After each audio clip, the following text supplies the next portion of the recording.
my second interview at CAO, and I was in the basement of John Ozgener's house. And I have Mike Condor, Tim Ozgener, and Mickey Pegg there interviewing me. And one of the questions they said to me was, are you worried that your hobby is going to become your career, that you'll fall out of love with it? And I said, no, I think that would be, I would be lucky. I'd be blessed if I could make that happen. And 21 years later, I'm still that cigar nerd, still that cigar geek who would hang out in cigar shops collecting cigars before I even sold one cigar myself. And so at the end of the day, I tell everybody, I'm just a cigar nerd like everybody else. I still get geeked. I've opened thousands of boxes of cigars, and I still get excited taking the cellophane off the box, cutting that guarantee label, sliding that lid off. 21 years later, 25 years of smoking, I'm still geeked when I do it. And so I'm cigar nerd. Hello and welcome to an all-new episode of Deep Cuts Live. I'm your host, Antoine Reed, and today our special guest is Miguel Schoedel. He is the National Sales Director for Crowned Heads and Ozgener family cigars. So we're going to speak to Miguel about how he got into the industry, how he got into sales. We're going to also ask him for some sales tips. So for those of you who work in sales or who want to improve your sales skills like I do, hopefully we'll get some very good tips from Miguel today. So let's get to today's interview. Miguel, welcome to Deep Cuts Live. Well, thank you for having me on, man. And I always look forward to these. I love talking cigars. And in the world of technology, you know, if you started smoking in the 90s like I did, this wasn't a thing. So what I love about modern day cigars is maybe the cigar is still made the same way it was 100 years ago, but the fact is that we're sharing it on a different level. And I love this. I love technology, man. I know. This is like one of the great things about the pandemic. If there was anything good, was the introduction of all these different video platforms and stuff that would allow us to connect. Because I know by the time this airs, you and I will probably be on our way to Vegas, if not already in Vegas. So, you know, that's once a year, a couple of days out of the year event. And so for me, the technology allows us to connect. And I know you're probably super busy during the trade shows. There's no time to have an hour-long conversation at the trade show, at least not during like regular hours, maybe after hours. I'll tell you what, if you come by the booth, I'll hook you up with Tim Ozgener and John Huber. I'll be running my sales team, but I can definitely hook you up with those guys. Well, I will take you up on that for sure. So you're a first timer to Deep Cuts, which is always fun because this is episode 132. And so just think that, you know, 132 guests and only like 4 or 5 of those people have been repeat guests. So to have someone new on here is fun. And I know you are sales. So I'm always interested in the sales process because I feel like everyone in some capacity is a salesperson, whether you want to or not. But for me, exactly, like sales always makes me like cringe because I'm like, I can't sell anything. I can kind of sell myself. I can sell a story, but I can't go to people and say, I need you. Like, so I'm always interested in that process. We'll get into that, but introduce yourself to people, tell them like where you're from, you know, what company you work for, and we'll go from there. Well, my name is Miguel Schoedel, 21 years in the premium cigar industry on the sales side, the manufacturing side. I've had the pleasure to work for such great companies such as CAO Cigars, Toronjo Family Cigars, Crowned Head Cigars. The thing about those 3 companies that I've worked for have all been intertwined. The fact is that CAO was owned by the Ozgener family. Tim Ozgener is co-owner of Crowned Heads. And I worked for the Toranjos, and the Toranjos made all the CAO cigars in their factories for us. So in one way or another, I've worked for the same group of men, and I'm very proud of all the 21 years I've spent in this industry. It's been a lot of fun, and I consider it a blessing to do what I love. I've been a cigar smoker for about 25 years, and I love the culture, and I do take it very serious. You know, if you study the history of premium cigars, from when, over 150 years ago, when they started adding machinery to rolling cigars. They were actually protesting Cuba by hand rollers. And then through the hard times of the 70s and 80s of the cigar industry in the United States that were just really, really tough. The industry was older and dying out. Obviously, the revolution in Cuba in 1959, with the embargo in 62, with all the families being forced out, all the cigar factories pretty much in the United States were making what they called clear Havanas. Those were 100% Cuban tobacco, but rolled in another country. And so our industry has been through all these things. So the fact of being in the industry, I consider all of us, what you're doing, spreading the culture, me on the sales side, or John Huber, Mike Conder, John Huber, creating cigars. All of us are carrying this flag of this incredible hobby and culture to the next generation. So I love what I do. I do focus on sales. And I've been very blessed that the companies I've worked for have got me very involved on the factory side. I've spent time in Ecuador, a lot of time in Nicaragua, Honduras, Dominican Republic, made several trips to Cuba. Consider myself very well versed, not just in the sales, but also in the tobacco and the cigar making process. And there's nothing more than I love than spreading the hobby that I love and sharing my love and my knowledge to others. And hopefully, 100 years from now, people are still smoking cigars, enjoying the culture, and it's still going strong. So that's a little bit of my background. I'm originally from Cincinnati, Ohio. Anyone who knows me or follows me on social media, they know that baseball and cigars are my two hobbies. I currently live in South Florida. My wife is from the island, so it makes her very happy. Although in my heart, I miss Cincinnati every day. But if anyone will tell you, I live pretty much on a Delta airline. Well, you can tell that you're very passionate about this industry just from that spiel. And, and I think that's a great thing, because you do encounter some people in the industry that it is just a job. It's a way to make a paycheck. They kind of landed here and they aren't really passionate about it. Do you think, that passion is necessary for success, or can you kind of be disassociated a little bit? Can you come at it at an angle of like just being really good at business and having some success in the industry? Well, I would say that in the 25 years that I have, 21 of those 25 years been in the industry, with 25 actually actively smoking, I would say that the people that work in the industry, the ones that are passionate about it, that have made their lives connected to it, their friends are in the industry, those people have longevity. The Fuente family, the Padron family, those individuals that have this long history in our business, this only reason they have sustained is because of the passion. And I think there are plenty of people that have come to the industry, dipped their toe in the industry, looked at it as a financial or as a job or as a try to get rich quick scheme. And those people tend to get recycled out pretty quick, because I think long term, the passion is what keeps you involved, right? I would say that there are many ways in this world you can make a great living. There's many ways in this world that are easier way to make a living than cigars. I always use, obviously Fuente is very well respected in our industry. Their factories burned in Nicaragua. Then they went to the Dominican. They created a legacy there, but they had several burnt, warehouses in I think the 80s and 90s there as well. There's easier ways. They could have left, right? They could have left and said, "Man, I'm done with this." But there's something that is in our blood that has attracted us, or we have inserted that love and passion into our soul where it won't leave. And so I think for longevity in this industry, I always say that I hope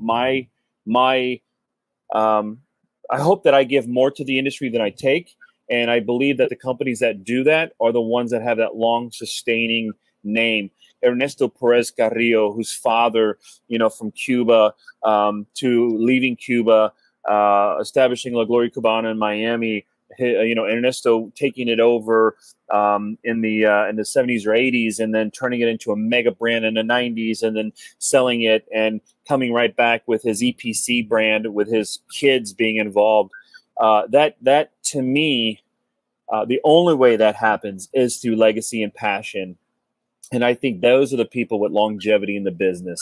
I've seen a lot of salesmen come and go, and the salesmen that stay are guys like me, my good friend Wes Thornton, who works with me.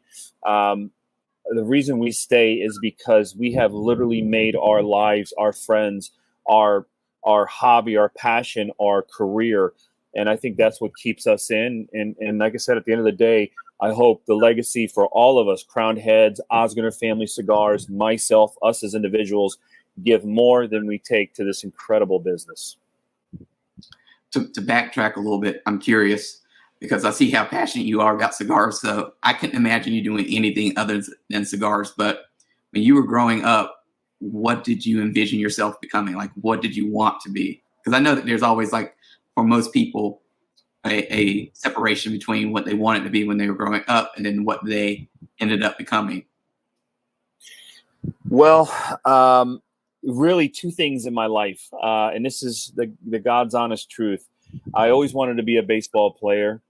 And at a very young age, I knew I did not have the skill to be a baseball player. And that's probably why I'm obsessed with baseball to this day, because I just couldn't hit a fastball. From T-ball to middle school to high school, it wasn't going to happen. So I'm the fan. I'm the guy. I'm the fan. And believe it or not, in '92, before I started smoking cigars, I fell in love with the culture. Part of that Latino background, right? Family members smoking cigars. And I remember walking into a Walden bookstore in Cincinnati, Ohio, and picking up a Cigar Aficionado in '92, and just being very intrigued by the aspect of what a cigar is, knowing that tobacco was a distinctly American plant, knowing that my background as a Mexican American, that the Mayans, the Aztecs, tobacco played a central role in that. Learning Latin American history, knowing that the Tainos and Arawak of the Caribbean who traveled through Jamaica, modern day Jamaica, Dominican, Cuba, Puerto Rico, that tobacco was such an important role. And just knowing that there was that connection, it really intrigued me. And so from a very young age, I knew I wanted to do something with cigars at a young age. I didn't really understand it. And when I got that opportunity to get in, I felt like I was batting 500. I knew I couldn't be a baseball player, but I knew I could be in a cigar business. Now, as a young man, I thought, man, I'd love to be a cigar maker. I'd love to live in at the time, I was really obsessed with the Dominican. I said, I could live in the Dominican, make cigars, and obviously not knowing how the industry worked or anything like that. But I'm very proud that I got in on the sales side. It's something that I thrive in. I'm very blessed to come from a family, a father and brothers that are in sales. And it really is a passion. It doesn't matter what you're selling.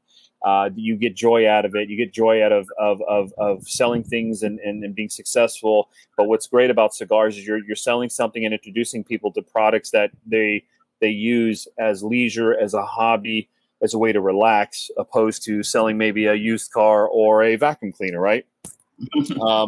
And so I always joke that the only way I will leave this industry is if the Cincinnati Reds offered me the general manager position, and I don't see that happening. So I think I'm here to stay. Just curious, like, what was your like growing up, your favorite baseball position to play? I always, and to this day, I have this great respect for catchers. In Cincinnati, Ohio, before my time, Johnny Bench, he retired. I was still a young kid, but the catching position in Cincinnati Reds is kind of legendary. It's considered the greatest catcher of all time.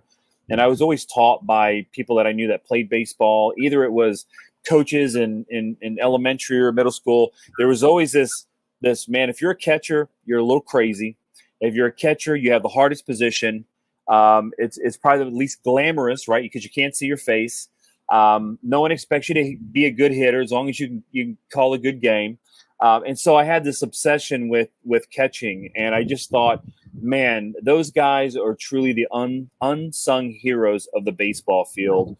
And when I do research, I love to research baseball stuff, and I just find myself gravitating towards catchers and how it really is kind of a position that is, I mean, it's a hard position. You're involved in every play, and your knees go out, and I don't know. There's just this appreciation for those guys because they're literally doing the hardest position on the field. You know. Yeah, I remember there was a period of my childhood where my father tried to get me to play baseball or softball or whatever, and I was in right field, and I would always dread. I was like, please don't let anything come out here, because I was not a big athletic person anyway. So I was like, I don't want to be here. I don't want to do anything. I was like, please don't let anything come out here. And the 2 or 3 times when it did, I was like, oh man. I was like, everything's coming down, and you have to like chug it in and run and get it and throw it. It was just so. You know, yeah. I played some football. I was a kind of a buff young kid, and I played football. But I was a kid who I played football because I couldn't hit a baseball, and I only played football because I couldn't make the baseball team, and probably there were a lot of kids the other way around wanted to play football, you know, and so I feel you, brother. I feel you. I had the skills to hit people. I didn't have the skill to hit a ball. I know, it was so hard to hit you could see the ball coming towards you, and you just be like, how am I going to maneuver this? But that's probably why I avoid golf. You know, golf is very popular in our industry, but I couldn't hit this big white ball with red stitches. I highly doubt that I could hit a little white ball with little dimples in it. So, well, maybe you could do it if it was like Wii Sports, where it was virtual. that was like the best. Yeah. Well, I'll tell you, I'm pretty good at putt. Now, I have definitely honed my skill. My family gets dragged to putt quite a bit. So what attracted you to this whole world of sales? My father was a salesman. My people used to call my father Al Bundy. My father sold shoes from his youth all the way to a few years before he passed away at the ripe young age of 62.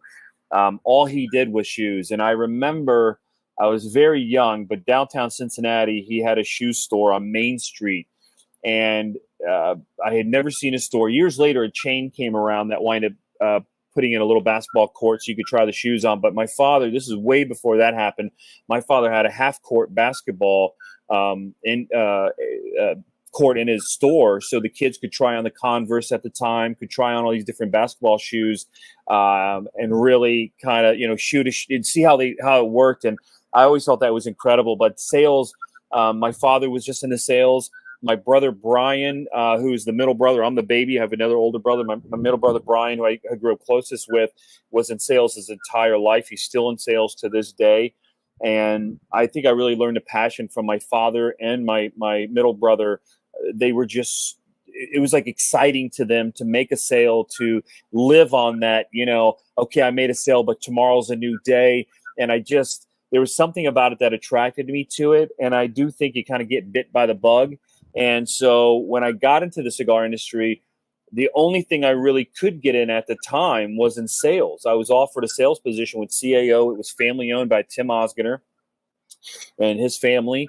And that was, I thought, I'm going to start here, and then I'll probably move to the Dominican and start my own brand. And obviously, when you're married and have kids and things, maybe they don't want to move, and do that kind of thing. But I really fell in love with sales. I fell in love with the retailers, traveling a territory, and for the last 10, 15 years of my career, traveling the country as well as international.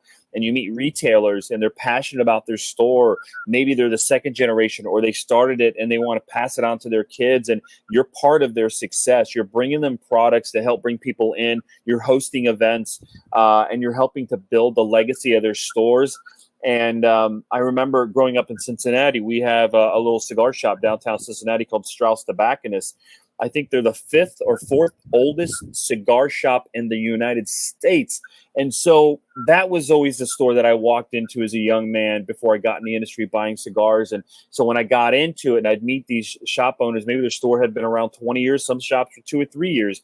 And then, man, if I could be a part of helping them grow their sales and grow their legacy and grow that culture within their lounge, there was something attractive about that.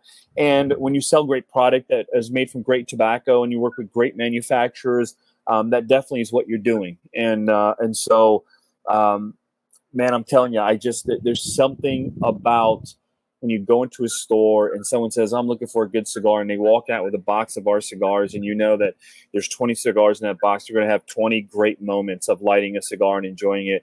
There's joy that comes from that, you know? What have you learned about sales? Like, I know we don't have like 3 hours to have a sales lesson, but when it comes to like selling something like a cigar, something that basically, if you're new to cigars, it seems really strange that even somebody would spend money on a cigar, because you could drop $20 on a cigar and then you light it up and within an hour or hour and a half, it's gone. How do you sell something like that? You know, I think that when you sell a product that you're very proud of, luckily the companies I've worked for have been very proud to represent their product. And, you know, the product is well made, you know who's making it, you know the tobacco. And when you're selling them a product that you have all the faith in, it's easy to sell that product. And then when you sell it to the retailer, you also help the retailer. Unlike if, let's say I sold ladders and I sold it to Home Depot. Home Depot would be responsible for selling it to consumers.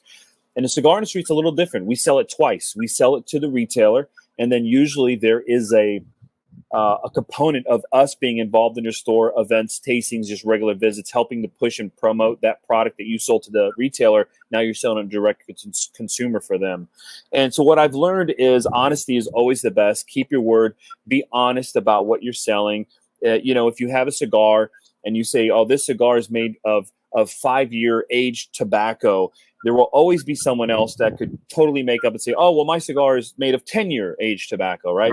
So I think being honest, being very, very just connecting with people, and knowing that if you're honest, people can usually feel when they're being sold a bag of goods that aren't real or aren't true.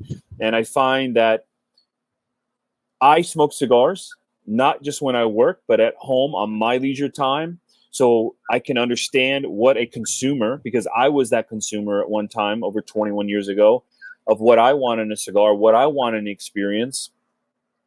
I will tell you that recently, a couple of hotels that I have had to stay the night in didn't have the great experience with customer service. And whenever I have a bad experience with something like that, it always reinforces me to say I have to do a better job. I always have to make sure that I'm providing the best level of service, and to just be honest in product knowledge and sharing. And if they say, hey, can you answer this question? Maybe I can't answer it, but let me get back to you, and you get back to them. Nobody's perfect, but if you can, in baseball, you just have to get 3 out of 10 hits and you're a success. I think in cigars, you deliver 9 out of 10 times, you're doing a great job. And that's always my goal, is to deliver. And I think when you do that, sales can come easy. They can come easy when you are honest and you're introducing a great product, and you enjoy what you do. You help foster success in sales. And I think that, I don't know where I'm going from the question you asked me, if I'm answering it, but I love it. I love selling a product that I'm proud of. And I've been very lucky, very blessed to have worked for a family, the Ozgeners at CAO, the Tarano family at Tarano Family Cigars, and at Crown Heads, I'm working for 3 incredible men that I truly look up to. That's John Huber, who's a veteran of the cigar business, Mike Condor, who's been in the business as long as I've been alive, and Tim Ozgener, who was born into the business through his father, John Ozgener of CAO. These 3 men own Crown Heads, and I consider myself lucky to sell their product. And I'll give you a little example. We have a cigar called Le Carême. It's a Connecticut broadleaf. It's made for us by Ernesto Perez Carrillo. Well, not that many years ago, like 3-4 years ago, we had a broadleaf shortage in the industry. There was almost no broadleaf to go around. So there were cigar makers such as us and other cigar makers that could not get broadleaf. And what I loved about Mike and John, the decision they made, people were bringing broadleaf to us that was grown in Pennsylvania. People were bringing us broadleaf that was being experimentally grown in Nicaragua. We were using U.S.-grown Connecticut broadleaf. And instead of changing the wrapper, we took it off the market until we could get enough broadleaf to bring it back to market. Now, as a sales manager, that can hurt, right? Because we're losing out on sales. But on the other end, the integrity that says this product will not change. We will not change this product. We would rather not sell it until we can get the wrapper that we want, that has always been on this from the very beginning, and then we'll bring it back to market. That integrity is what makes me proud to sell for Crowned Head cigars. And I think that our consumers, the fans of Crowned Heads, I think they respond to that and respect that as well. In the sales process, especially in the cigar industry, I feel like when I look at it, I see there are some people who try to make it a linear thing where there's two ends of it. There's like the manufacturer, and then there's the retailer. And I feel like it's more of a triangle where the consumers also plays a big part of it, but huge. There are not a lot of companies that activate all the 3 points of that triangle. So they don't get like the big success, but you all seem to kind of really try to hit all 3 points. Do you find that, you know, do you all focus as much on the consumer as you do the retailer, and how do you juggle all that as a manufacturer? I think it's a balance, right? I think what we do is we operate by working with manufacturers such as Ernesto Perez Carrillo, Don Pepin Garcia at the My Father's Cigar Factory, Radio Pichardo down in Nicaragua, or Naxa, Nicaraguan American Cigars SA. We're working with great manufacturers that are very blessed to get some of the best tobacco that is being grown in the industry. They get prime pickings because of their history and their legacy in the business. And when we blend cigars, we are blending for ourselves. John Huber's blending to his palate, but he's also taken into consideration all the incredible consumers that have been loyal to Crowned Head since 2011. John is a consumer, even though he's the guy behind our blends, who's making the cigars, who's putting his love and passion into the naming, the imagery of our cigars. What I love is that we don't make a cigar and we go to a group of consumers, right, and test our blends with them. It's something that we love, that we're passionate about, and we believe that the people that are enjoying Crowned Heads, that discover Crowned Heads, that's the reason why they're smoking Crowned Heads. They're looking for what we enjoy, what we love. We don't make 660s. We don't make 770s. We don't do a lot of Lanceros. We kind of play in this 46 ring gauge to 54 ring gauge world. Very, very traditional kind of tobaccos that we're getting our hands on. Criollo 98 and Corojo 99 and all these different tobaccos. And yet the marketing and the names, that there's all reasons behind them. And I think that's what connects to the consumer. So the circle of that we work within with our manufacturing partners, us, and ultimately consumers, we're all connected in this business. And I would say we're more connected in this business than most other industries out there. It's very much a handshake business. It's very much, some of our factories buying tobacco from growers because they bought it from their father and they bought it from their father's father. And then a lot of our consumers are, hey, my father smokes Crowned Heads. He introduced me to Crowned Heads, and now I'm in my early 20s, and I'm getting into cigars, and I love my father's cigars. And so it's this circle that we're in. And when we welcome more people into our circle, it just grows, and we all rely on each other. I truly believe that none of these families, the Ernesto Perez Carrillos, the Crowned Heads, the Skip Martins of the world, the Christian Iroras, it could go on and on. None of us would be here without the consumer. So the consumer has so much power and say into what brands come to market, what brands create that long legacy. And it's truly a circle, and it's a handmade circle because there's very little machinery. It's all handmade product. It's definitely a very artisanal product, no matter if you're the big guys like General and Altadis, or if you're one of the small boutique brands or somewhere in between. We all are connected, and it's a handmade product. So it's a very old school kind of product that is in a modern world. And no matter what we think or say or do, we are all so intertwined. What you do is something that wasn't done in the 70s and 80s and even the 90s. The ability for a person that could tune in to Deep Cuts Live and hear from their manufacturers or the sales guys and learn about the product. You have such an important part in that cog as well. And all of us are here because of one thing, because of beautiful Cuban seed hand-rolled cigars. And I think I don't want to over romanticize it, but I think it's a romantic product. When I go and buy a car, when I go and buy a new watch, it's not the same as going in and buying a handmade product, something that literally, 200, 300 sets of hands went into this product. And it is an absolute circle of life in this business. And I'm proud to be a part of it. When you talked about what makes this industry special and like the stories behind some of the brands, to me, that's what appeals to me when I think of Crown Heads, is that the products usually come with a really good story. I think of Las Calaveras, that cigar has a really interesting story to it.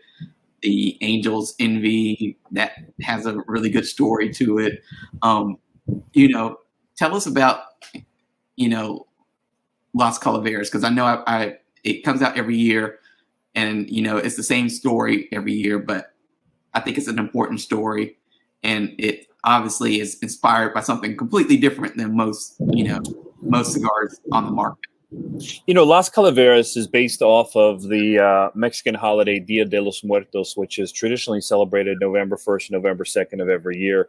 Some people think it's Mexican Halloween, but it's not. It's much more deeper. It's a mixture of indigenous kind of religion mixed with Catholicism. And it's really about the celebration of lives that have passed away. It's not mourning their life. It's about celebrating their life, which is something you find throughout Latin America. That my family does it every November 1st. We put up what we call an ofrenda, and the ofrenda is a table, and on that table there's candles, there's skulls, there's marigolds, which is the flower of the dead, and sometimes there's rice and beans, and then there's pictures of those who have passed away. And again, it's nothing to do with mourning; it's about celebration. And a lot of times we smoke cigars to celebrate. So John, back in 2014, he released the first Las Calaveras based on that. Now, we release it in the summer every year. The blend changes every year. We always work with Jaime Garcia, Yanni Garcia, Pepin Garcia from the My Father's Cigar Factory. They've done it every year since 2014. And John wanted to create a cigar that we could celebrate the lives of those who have passed away. And on the sides of the band, a lot of people don't even know this, but on the sides of the band, very small, there's usually 4 sets of initials. And those are people that have passed away. And those people that have passed away, it could be family members of employees of Crowned Heads, people like Old Man Padron, Old Man Oliva's, Old Man Fuentes initials have been on there, musicians that maybe we love, or just people in general that have an effect on our lives, either indirectly or directly. And it's a way to just celebrate. And the cigar has taken on a life of its own. People will buy that cigar to celebrate the lives of people they have lost. They smoke it. There's such rich history behind it. The imagery of Las Calaveras. And every year the blend changes. And every year the initials change. And obviously in the cigar world, it's become a huge, popular, limited edition, very collectible cigar. But really the story behind it is to touch something about what cigars do. They bring people together. I will tell you that from stories of all the years I've been in here, of people that have smoked cigars around maybe their father's funeral, the caskets being lowered in, they all light up a cigar and remembering their father who smoked cigars, or myself included. When my father passed away, I buried my father with a cigar in his pocket. Cigars have that way to connect us. And Las Calaveras is one of those cigars that's released every year that either you smoke it because you love it and you love limited edition or hard fine cigars, you're a fan of Crowned Heads or Don Pepin Garcia, or because you're smoking it because of the people's initials on the band or someone that has passed in your life. It's taken on a kind of a life of its own, and we're kind of stewards of what that cigar has turned into. And I think when people discover that cigar, the meaning behind that cigar, there's an automatic connection to it. And again, it's being very honest. It's being very true. And I think it's that came from John's heart when he created that blend, that first initial blend. And because I think he's done it so honest and it's come from his heart, I think that's what has driven the success of Las Calaveras. And I'm very proud to sell it every year. Our new Las Calaveras has an orange label. It'll hit the first part of July. So if people are listening to the show and either they know about Las Calaveras or they don't, early July, you'll be able to walk into many tobacconists around the United States and around the world and ask for the new Las Calaveras. And it's very exciting. Yeah, it's one of those releases that I look forward to every year. I've purchased it, like I said, probably the last 2 or 3 years since I really have dug my nails into this cigar industry. So it's one of those things I'm always look out for. We're preparing for this year's big trade show, the Premium Cigar Association, PCA trade show. And I know Crown Heads always puts a lot of effort and time into this show. And you all have a lot of releases planned that's driving you crazy, that just to learn or getting ready, doing your push-ups, getting your stamina ready for this, 3 or 4 days of good interactions with retailers. What release are you most excited about? Oh my goodness, that is so tough. We haven't announced them all yet, but I will say that I think the thing I'm most excited about is a line extension, our Mil Diaz line, which is one of our best-selling lines, made for us by Radio Pichardo down in Nicaragua. That comes in 4 vitolas. A Corona Gorda, comes in an Edmundo, a Sublime, and a double Robusto. And for the first time since its release, we've added a new core size to it. And I always look for inspiration in many, many different things, and I always share them with John. And one of the things John and I love are sometimes very old school, traditional Cuban vitolas or new vitolas that are coming out. I encountered the Trinidad Dopes, which is 4 7/8 by 56 with a pigtail. You can love or hate Cuban cigars, but for whatever reason, that cigar I really enjoyed. And the funny thing is, I went to John and said, John, I'd love to see this size be added. And John was already working on the same cigar when I had mentioned it to him. So he was 3 steps ahead of me. And he said, man, I was right, because him and I are on the same wavelength when it comes to vitolas and stuff. And so I don't know, it may not be the wow big, because we are at the trade show, we are releasing our first fresh pack. And it has every vitola of our Juarez blend, and it has a new vitola in there called the Ferdinand that will be exclusive to that size. We announced that we're doing a number 2 classic Cuban size number 2 torpedo PCA exclusive in our Le Patissier line, which is a Connecticut broadleaf, beautiful cigar. We don't do a lot of shaped cigars. It's not something that we traditionally do. So for us to put out a shaped cigar like the number 2 size is rare. And I've smoked it. I think people are going to be blown away by that cigar. We have announced that by the time this airs, that our new Mule Kick, which we do almost every year, the Mule Kick that we have coming out this year at the trade show will be a very different kind of Mule Kick that we've traditionally done. In the past, Mule Kick has either just had a darker wrapper, or we've played with the wrapper, Mexican San Andreas, broadleaf, or whatever it is. And this year, it's going to be very unique, and we'll announce that very soon. So by the time this airs, that'll be and then we have a new core line that I can't say much about. It's going to be announced at the show. We're excited about that as well. Man, it's hard to pick one thing over another, but there's so many great cigars that we have releasing this year. And retailers, they come to us and they say, hey, listen, one of the things we love about Crown Heads is in the world that we live in today, consumers go in and say, what's new? What's new? It's the number one question asked in a cigar shop is what's new? And there's something to be said about having great core lines, like for us, our 4 Kicks, our Mil Diaz, our Juarez, our La Imperiosa. Those are core lines that sell all year long that are relative staples in premium cigar shops. But I think a lot of our LEs and fun projects like this PCA exclusive number 2 Le Patissier, it brings consumers in saying, what's new? And I think our retailers always are very appreciative that we're creating projects that bring consumers through their front door.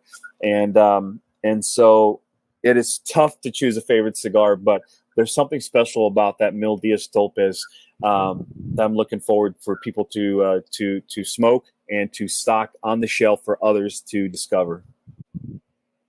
I like what you just said about, almost the role of Crown Heads, in addition to making the cigar, is to help bring people into the stores. I think it's a slightly different way of looking at, the role of the manufacturer in this, because manufacturers, can sometimes get caught up in, their own business.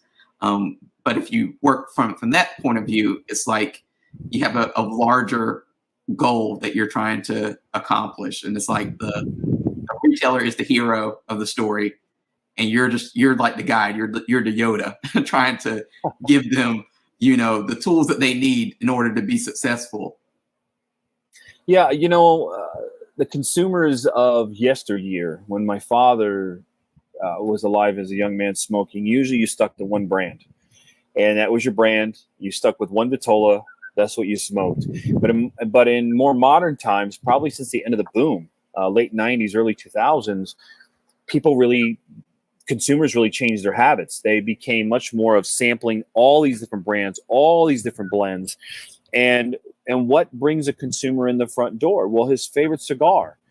What keeps them coming back more often are projects like Las Calaveras or Mule Kick or our Le Creme Bellicoso Fino that we release almost every year. These fun projects that a consumer says, I've got to get into my retailer this week because I know this week Crown Heads is dropping something, or Foundation is dropping something, or Espinosa is dropping something. I got to get in there. I may already have a full box of what I smoke every day, but I got to get in there to get my hands on this new project before it sells out. I think that's part of our role as manufacturers, is to create great projects for the consumers to enjoy, but also for retailers to get excited about and to have a reason to reach out to the consumers and say, hey, come visit your lounge, come visit your home away from home. We've got some great new projects that you can enjoy. And when you do that, again, it goes back to that circle, all of us looking out for each other and continuing to carry the flag of this incredible hobby that we call cigar smoking. It's a beautiful thing. And when a retailer says to me, Miguel, oh man, we had a great year with you. Your Mil Diaz and Juarez kicked butt for us. Our consumers loved it, but your Las Cal and Mule Kick brought some new guys in I had never had in my shop before. Those are very exciting for me to be a part of, and very exciting for Mike and John and Tim, the owners of Crown Heads, to hear as well. And we get a lot of that feedback at the PCA trade show. And obviously the trade show is where 99% of new cigars are announced that are kind of released through the whole year. And it really is the Super Bowl, if you will, of cigar smoking. And gentlemen like yourselves and a lot of the cigar media, back in the day, there were one or two guys that would come and get information on what we were releasing. Now we have a load of people coming in, shooting video, interviewing, and some people may go, oh man, doesn't it bother you? And I say, no, absolutely not. Mike, John, Tim, they love it because they know that these videos will play. They know that you're reaching out directly to the consumers and to the cigar fans like us ourselves. And you're the reason why a lot of guys will walk into a shop. They'll say, hey, listen, I heard about the cigar on this show and I got to try it. And I think retailers, if they don't know, there are many retailers that appreciate what the cigar media brings to our industry. And again, through technology, we have found new ways to reach consumers. During the pandemic, I was invited in on some of these herfs. Well, a herf was always, I went to somebody's house or I went to some cigar shop and we smoked cigars together. And during the pandemic, more than ever before, I was on some of these herfs and I was smoking with guys in Australia.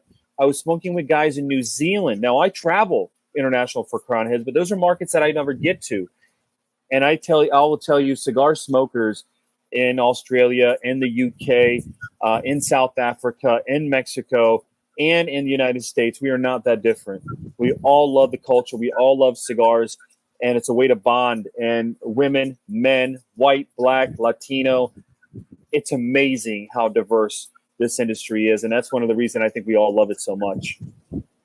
Yeah, and I was thinking a couple of days ago that, a big task that we all have, whether you're media or manufacturer or retailer, is building out this lifestyle, getting new people in somehow. So that, because I know when I used to work at a pipe tobacco magazine, our biggest problem was that the subscriber base was old. Yeah. And when they died, there was nobody to replace them. And I know that sounds morbid, but it was the truth. Yeah. And, well, the cigar, sorry to interrupt you, but the cigar industry was that way in the 80s. There was a worry that the older generation was dying, and many of these old cigar makers told their kids the industry is going to die by the 90s. And then none of us saw the boom.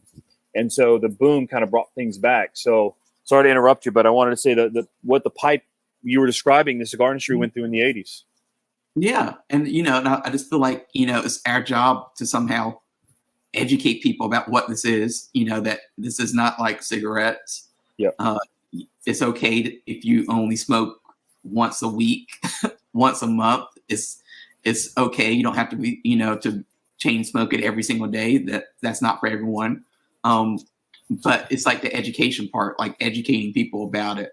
I feel like sometimes on the media side, like we have to provide a lot of context to the story, so people understand, the work that the manufacturer does. They to understand how a cigar is made, so that when the FDA wants to,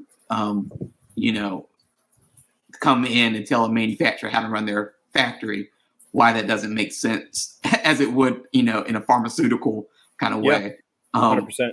And yet it's hard to do that, I know, as media, because it is a lot of work, and it's hard to do that as a manufacturer because you're focusing on the sales and stuff like that. But there's a lot of work to be done. So I commend you for, being out there and doing these interviews and talking about the industry, because that's the only way I think that we're going to be able to win over. We may not win over hundreds of people at a time, but even 2 or 3, if we can change their mind or get them to kind of come in and at least consider this industry and this lifestyle, then it's a big difference, or it can make a big difference. Well, I think what you do makes a really big difference, because I meet consumers all the time who say, you know what, I'm not a magazine guy. I'm not a book guy. I'm not going to sit there and read. But what they did is they discovered on YouTube, they discovered on other platforms, videos that they could sit and watch while they were smoking. And they said, man, I thought I knew cigars. And now I have a whole new appreciation for cigars. Social media has been great, because if I had a favorite base, like my Cincinnati Reds in the 90s, if I wanted to meet a player, I literally would have to go to a signing or be down there before the game started and hope that they passed by and maybe I could talk to him and get an autograph. Today, you can tweet Derek Jeter directly. You can tweet Joey Votto directly. Mm-hmm. You can tweet Cigar Coop and all these guys directly. And they can tweet John Huber and Pete Johnson from Tatawahe and all these guys. And we're so much more connected today. And the role that cigar media plays is tremendous, because more people enjoy listening and watching than they do reading about cigars. And especially the new generation, they live on TikTok. They live on social media. And I have met so many people that are in their 30s who said, I smoked a cigar when I was 21. It was on a golf course. Didn't think about it. Then they're so involved in social media, and they come across one of you guys, and they go, I remember I smoked a cigar 10 years ago. And next thing you know, they're back in a retailer going, wow, this is so much more rich, and there's so much more to know about it. And because you and everyone else in the cigar media have reached them on their level, on their preference, they have come into the industry. And unlike cigarettes that rely on addiction to bring people in, cigars, the most addictive thing about cigars is the culture. Once you walk into a great retailer, once you tune into a great show like yours, you're addicted by the friendship, you're addicted by the knowledge, and you just get into it. And curiosity, we want to share things that we love with other people. And the industry, although we fight the FDA, we fight smoking bans, we're fighting taxes, I think our industry is in a pretty good place, and it's in good hands for the next generation. Exactly. And I thank you for all the compliments.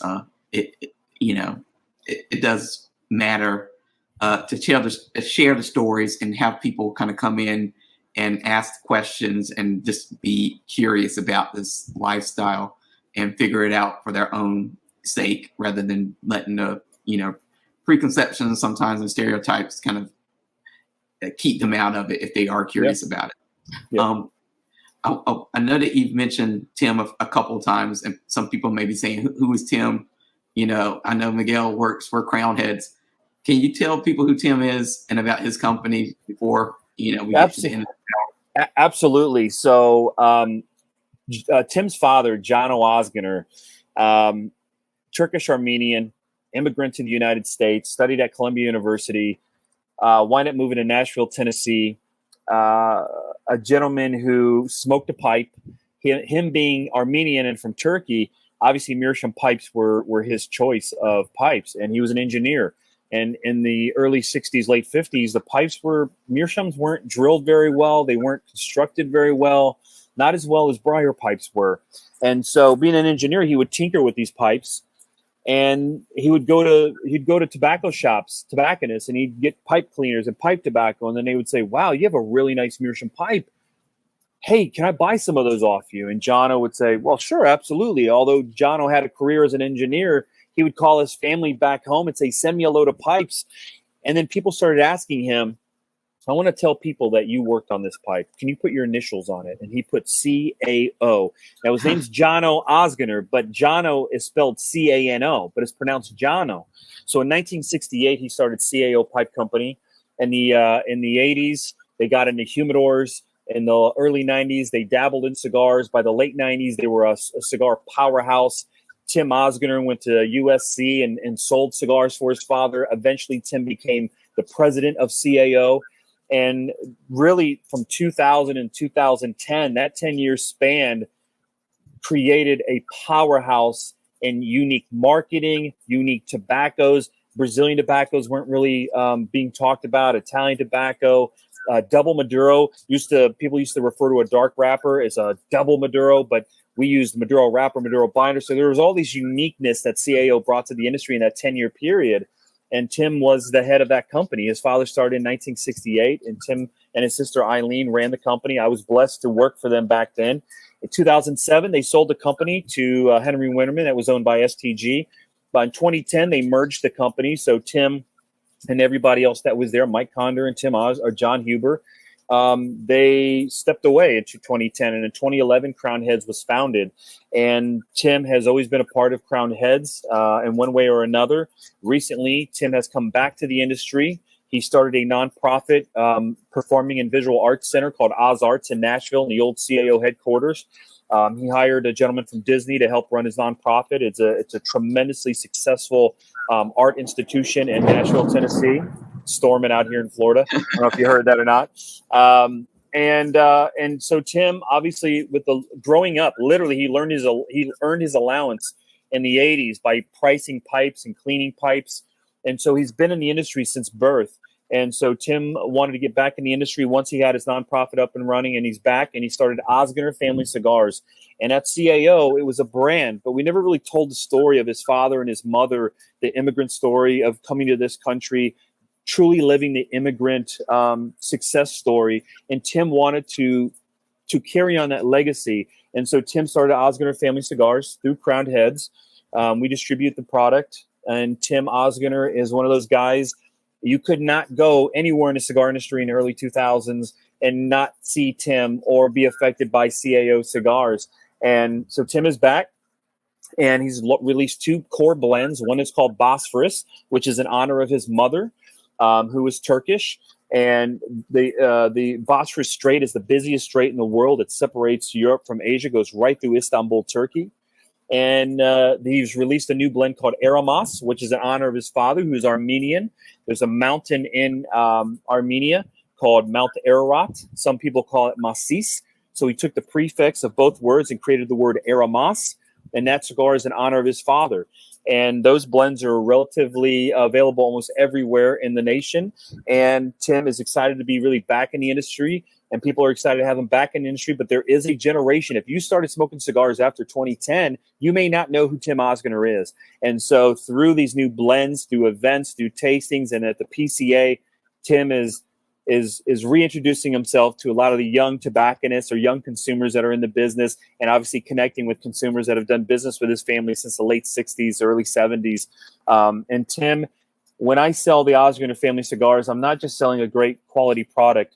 Both of his cigars are made by the legendary Ernesto Perez Carrillo, who is the godfather of boutique cigars in our industry. When I always tell this story. In 2007, I had a brain tumor. I have a big scar on the side of my head. I had a stroke and a brain tumor, and I was working for CAO. And Tim Ozgener, John Ozgener, his sister Eileen, and Mike Conder, and John Huber all made sure that I was taken care of during that time. And I got nursed back to health and continued to work for CAO, and they took care of me every day that I was sick. And so when I sell Crown Heads and when I sell Ozgener family cigars, I'm selling not only a great product, but I'm also selling the people behind the blend, people that had a huge effect on my life and my health and who I am today, that not only do they make great cigars, but they're great people. They're really connected to just being great humans. And when I sell their cigars, I'm selling them, who they are, their personality, their passion. So I take it very serious, and I'm honored every time I meet someone who says, I'm so great to have Tim back in the industry. He did so much for me in the early 2000s, or new guys going, oh my God, I didn't know there was this history and I want to connect with it. And I want to smoke a Bosphorus. I want to smoke an Air Mouse. I want to meet Tim. I don't know. There's a little piece of me that it makes me proud to be able to sell a great product, but it also makes me proud to sell great people. Yeah. And you've worked at enough companies, and people who watch this have worked at companies.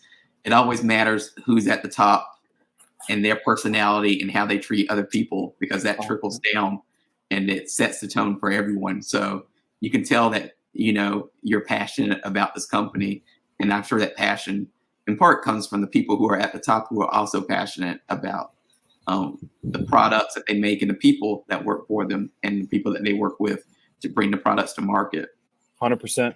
100%. At this point in the show, I usually like to try to round out this part of the interview with 2 questions. The first of those questions is, do you have a philosophy that you live by? I was very blessed when I was at CAO to work for a gentleman by the name of Mickey Pegg. He owns All Saints Cigars now. He's in the industry. Mickey was our national sales manager, a position that I hold now with Crown Heads. He eventually rose to being vice president of sales. And Mickey would always say to me, when you go out and you sell and you're being a salesman, when you're driving to an account, when you're selling, or you're in an event meeting a consumer, he said, you're not just representing your brand, but you're representing your family, your wife, your kids, your upbringing, your parents. And so the philosophy I try very hard to live by is to make them proud. Even though my wife may never walk into this particular retailer, maybe this other retailer or consumer will never meet my kids, but through me, my philosophy is that to live that interconnection and be as positive and be as honest and forthcoming as I can be, I hope that when they walk away, they say, man, that guy has great parents. He has probably a great wife and great kids. And so that's my philosophy in life is really just to make my family proud by everything that I do. So I never try to embarrass my company. I try to live as morally and as honest as I can. And I hope that comes across. And people always tell me that Terrence Riley and myself are some of the friendliest guys in the business. And I take that as a compliment. He looks better in khakis than I do, but I think that's an honor that you feel that you've done your job, that not only have you sold a great cigar and you've introduced people to the culture, but you've done it very respectfully and very honorably. So that's my philosophy. It's not really a word or a sentence. It's just the way that you carry yourself day in and day out. The last question is, I want you to complete the sentence. Miguel is a cigar nerd. I remember my first interview my second interview, actually. It was my second interview at CAO, and I was in the basement of John Ozgener's house. And I have Mike Conder, Tim Ozgener, and Mickey Pegg there interviewing me. And one of the questions they said to me was, are you worried that your hobby is going to become your career, that you'll fall out of love with it? And I said, no, I think I would be lucky. I'd be blessed if I could make that happen. And 21 years later, I'm still that cigar nerd, still that cigar geek who would hang out in cigar shops collecting cigars before I even sold one cigar myself. And so at the end of the day, I tell everybody, I'm just a cigar nerd like everybody else. I still get geeked. I've opened thousands of boxes of cigars, and I still get excited taking the cellophane off the box, cutting that guarantee label, sliding that lid off. 21 years later, 25 years of smoking, I'm still geeked when I do it. And So cigar nerd. Great. Now, for those who are not watching this and they may just be listening to the audio version, can you tell people what social media they need to follow in order to keep up with Crown Heads and Ozgener, and also how they can keep in touch with you? Yeah, absolutely. Look, Twitter, Facebook are very popular, but in my experience is that Instagram really changed the cigar industry, because Instagram is such a visual social media tool. And I think the best way you can connect with Crown Heads is through Instagram. John Huber runs that account directly. It's The Crown Heads. If you want to connect with Tim Ozgener, you can connect with him through Instagram as well at Oz Family Cigars, Oz Family Cigars. Those are two great ways to stay connected with the mover and shakers of our business. And if you want to find me on Instagram, it's MIGSCH 1980. My first three letters of my first name, Miguel, my first three letters of my last name, Schoedel, in 1980. And that's the way you can find me on Instagram. And I'm warning you now, it's cigars, it's food, it's rum, and baseball. So if you don't like any of those things, you probably shouldn't follow me, because that's all I ever post. Well, I want to thank you for coming on. And now that you've been here and we've gotten all the introduction stuff out of the way, the next time you come, we can have a discussion, beyond that. So maybe we can touch on the food aspect. Oh, yeah. And get into some other deep conversations and topics. So Miguel and I are going to be filming a couple other things after this interview is over. So if you're on the YouTube channel, you should be able to find those, if not right away, but soon. And it'll be on Instagram and also TikTok and all those other social media channels. If you missed any part of this interview, or you want to see the other 131 episodes that have been done, you can go to youtube.com/deepcutslive, or you can go to deepcutslive.com. All the interviews should be posted there as well. And Miguel and I, like I said, by the time this airs, we'll probably be preparing ourselves and saying our prayers as we start the Vegas PCA bit week, as I call it. It will be a week for me this year. So we're going to say our prayers and hope for a good show, and we'll see everyone afterwards. Thank you for having me on. You're amazing.